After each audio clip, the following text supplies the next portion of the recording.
آپ کے بچے کہاں گئے؟ کہنے لگی وہ کھانا کھا کے کھیلنے گئے، آپ کھانا کھا لیں آ جاتے۔ کھانا اس نے چن دیا۔ میں نے حیرت انگیز لہجے میں ساری نعمتیں اپنے دسترخوان پہ دیکھ کر کے بیوی سے پوچھا یہ کہاں سے آیا کھانا؟ بچوں کو تو نے کہاں سے کھانا کھلایا؟ یہ سارا کچھ کیسا ہے؟ کہنے لگی پتہ نہیں آج آپ کس کریم کی مزدوری کرنے چلے گئے تھے، پتہ نہیں کس کریم کی، میرے گھر میں تو اتنی نعمتیں آئی ہیں کہ مجھ سے سنبھالی نہیں جا رہی، اتنا اناج ہے، اتنا گندم ہے، کس کریم کے دروازے آج چلے گئے تھے؟ یہ کہتے کہتے وہ اٹھی اور اٹھ کر کے کہنے لگی پہلے بڑا کچھ آیا تھا، اب کیا لے آئے ہو؟ اور جا کر کے نا اس نے وہ ریت والا رومال کھولا، کہنے لگے میں تو لے کے آیا تھا ریت، تو میرے رب نے اسے بھی سونے اور ہیرے بنا دیا تھا۔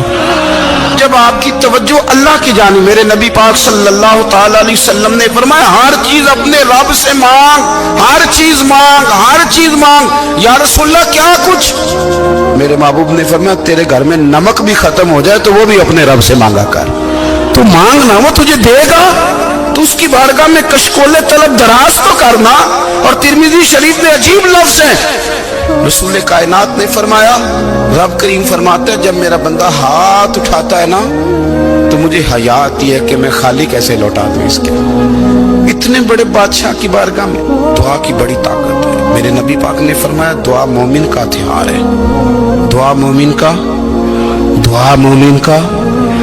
حضور نے فرمایا تقدیر کو سوائے دعا کے کوئی چیز نہیں بدل سکتی، دعا مومن کا ہتھیار ہے، یہ کافر کے پاس کوئی نہیں، یہ ہتھیار ہے مومن کا۔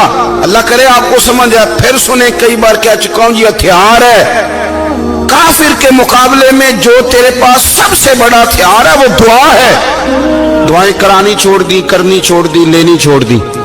حضرت سیدنا انس بن مالک رضی اللہ تعالیٰ عنہ فرمایا کرتے تھے میں نے وہ رنگ دیکھا ہے جب حضور دعا مانگتے تھے اور حضور کی مقدس آنکھوں میں آنسو بھی ساتھ ہی بہا کرتے تھے، میں نے وہ انداز دیکھا ہے۔ بھائی اپنا مصلی کا، عبادت کا، وظائف کا، اللہ اللہ کا سلسلہ اس کو مضبوط کرے، اپنی دعاؤں کے تعلق کو مضبوط کرے۔ دعائیں بڑے انقلاب برپا کر دیتی ہیں۔ ہم تھوڑے تھوڑے نا جب سے خشک ہوئے ہیں نا، خشک، اور میری تو جماعت ہی صوفیاء کی جماعت تھی، ہم تو داتا علی اجمیری کی جماعت سے، ہم تو خواجہ اجمیری کی جماعت سے، ہم تو شیخ احمد فاروق سرہندی کی جماعت سے، ہم تو صوفیاء کی جماعت۔ ہماری جماعت نے بھی وہ تعلق جو ہمارے بزرگوں نے بنایا تھا۔ بزرگ اللہ کے قریب کیسے جاتا ہے؟ تو ہمارے یہاں نا بہت سارے لوگ کہتے ہیں جی نظر ہو گئی تو کام ہو گیا۔ بھائی جو بخاری مسلم میں طریقہ ہے نا اللہ کا قرب پانے کا وہ تو نفل ہے۔ نبی کریم علیہ السلام نے فرمایا بندہ نفلوں کے ذریعے رب کے قریب جاتا ہے، اور اتنا قریب جاتا ہے کہ پھر اللہ اس کی زبان بن جاتا ہے، اللہ اس کی آنکھیں بن جاتا ہے، کان بن جاتا ہے، ہاتھ اور پیر بن جاتا ہے۔ تو یہ تو عبادت ہے، یہ تو اللہ کی بارگاہ کی حاضری ہے جو آپ کو اللہ کے قریب کرے گی۔ حضرت مرزا مظہر جانا فرماتے ہیں کہ بارش ہوئی تھی تازی تازی، دلی میں تازی تازی بارش ہوئی تھی، ایک بابا لکڑی کے جوتے پہنے کھڑا ہوں، اللہ اللہ اللہ اسی کسی دے کچھ بھی نہیں لگ دے، نہ کوئی ساڈا دردی۔ بابا مست ہو کے جا رہا، اللہ اللہ کرتا جا رہا۔ ایک طوائف اپنے کوٹھے سے اتر کے تو سیڑھیوں پہ بیٹھی تھی، ساتھ اس کا یار بھی بیٹھا تھا۔ بابا اپنی مستی میں جا رہا، تو بابا جی کے پیروں سے کچھ مٹی اڑی تو اس عورت کے کپڑوں پہ پڑ گئی، پرواہ نہیں، بزرگ گزر رہے۔ وہ یار اس کا دوڑا ہوا آیا، اس نے آ کے تھپڑ مارا، کا خیال نہیں سارے اس کے کپڑے آلودہ کر دیے، تو کدھر، تیرا دماغ نہیں ٹھیک؟